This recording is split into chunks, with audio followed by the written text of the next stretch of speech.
Kia ora, ko Jesse ahau, ko aku mahi e hiko, e hara mai ki a rā nā te timatanga o te kaupeni.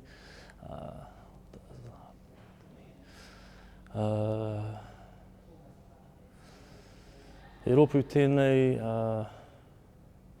ki te hara mai ki te whakangungu me te tūtaki i ngā tangata e rite ana o rātou whāinga.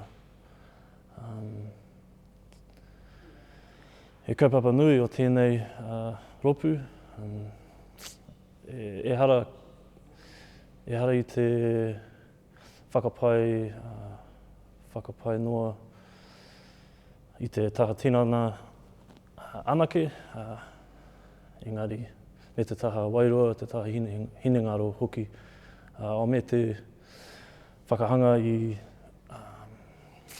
i tētahi whānau,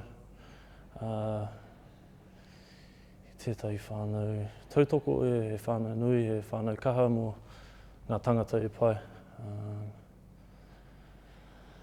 He ropu tēnei mō ngā tangata katoa, no ngā rangatahi me ki ngā rangatira hoki rireke ki ēnei makawe kiwi. Ai, kia ora. Ka ti.